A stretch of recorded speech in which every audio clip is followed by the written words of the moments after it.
Hey, what's up YouTube? It is Captain Shock here. But before I start, let me just give a big thank you to Thunder for featuring me on his channel, Thunderstruck Gaming. I really appreciate it. Been a subscriber to you for many years now, and will continue be supporting you in the future. Always love your commentaries, man. So the gameplay you're seeing here today is a 70 plus kill TDM 6 vs 6 solo. I completed the challenge, but I wanted to take it one step further. You'll see at the end. When I found out about this challenge, it took me around 2 days to get the gameplay, and I'm a 4.4 plus KD player with over a 400 score per minute and over a 6 win-loss.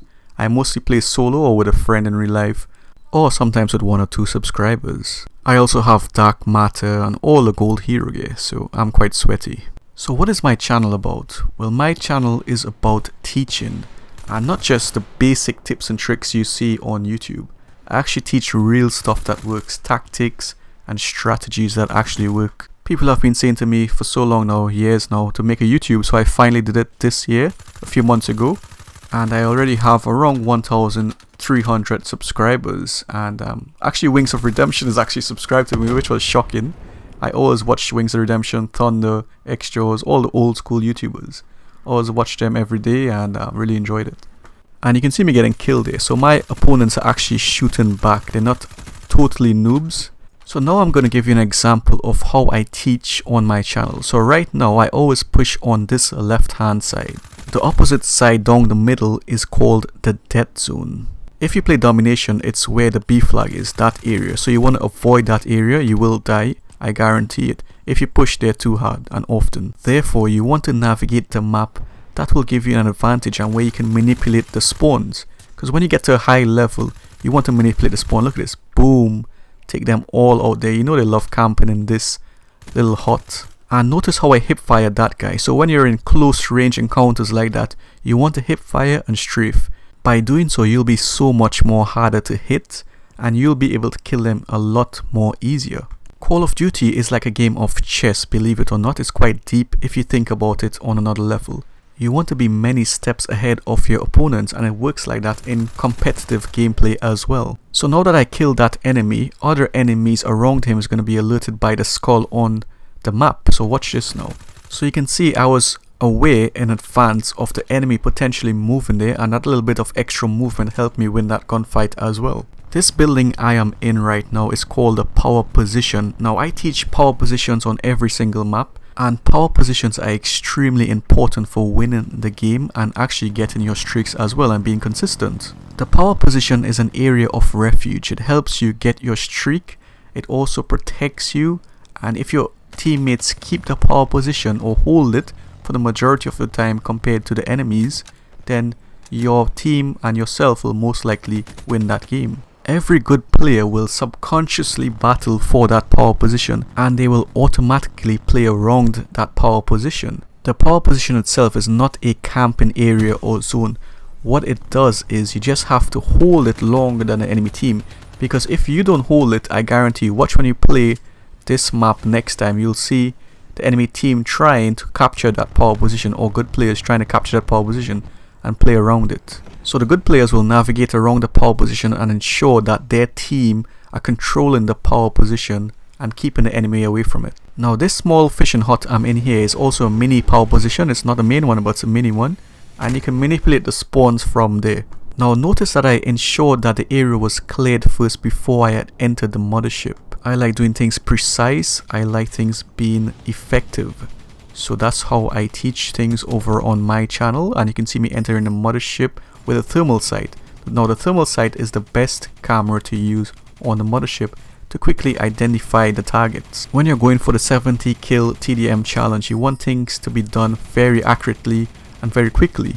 I also run the Kuda with suppressor and extended mags. I believe it's the best weapon and setup for public matches, and I have over 30,000 kills with the Kuda.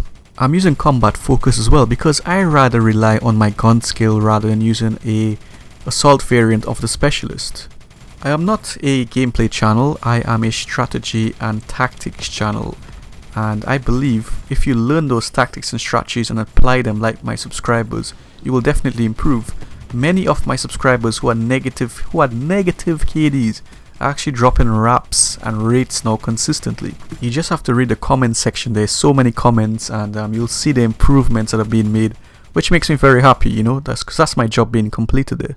Power positions that I teach and developed on my own, there's no other YouTuber that teaches power positions, is actually very important. And you can see me right now pushing on this side of the map, always checking with my peripheral vision, taking this guy out from the power position, and look at this, boom, watch this spot. Oh damn, get blasted boy. So you can see how I play around the power position and keep the enemies away from the power positions, because they generally want to naturally gravitate towards the power position, and I want to keep them out of there so my streaks can, you know, wreak havoc on them. So now we're doing something called spawn manipulation. We're keeping them outside of the power position and making them spawn in this area. And now that I'm pushing on this side, the spawns are going to get blocked, so they're going to potentially spawn on the opposite area in the open as well. Oh, and get turned on boy. That's why I use Sixth Sense as well, you know. People like to condemn Sixth Sense a lot, but I actually think it's an anti-camper perk, and I use it to, you know, perform at the best I can. You don't use Sixth Sense to camp, you use it to find campers and get them out of those corners. So I get my mothership first, I'm navigating through the mini power position like I described before, and now I'm coming to this area. It's safer to lay down here than actually in that little house, and I get my second mothership. So far we've discussed the power positions, and we briefly spoke about the spawn manipulation. Now spawn manipulation is extremely important when you're a top player and you want to get even better. Spawn manipulation is making them spawn where you want them to. It's actually controlling the spawn. You have the ability to develop many spawn traps through that manipulation, and that is extremely important when you're playing solo, because you want to control the spawn and you want to help your random teammates out as well. I teach how to manipulate the spawns on all of the maps, and once you understand that and apply it, your game will be on another level, believe me. The 70 kill TDM challenge was too easy for me. I wanted to show what I teach works. I wanted a 70 plus KD instead, and I did it, 74 KD. I hope you guys enjoyed that. Thank you again, Thunder, for having me on this channel. I really appreciate it. And that's how the YouTube community should be. It should be about helping others, learning from each other, and having a fun experience. So come join the party on my channel, and you will learn something and you will improve, I guarantee it. See you there. Take care. Bye.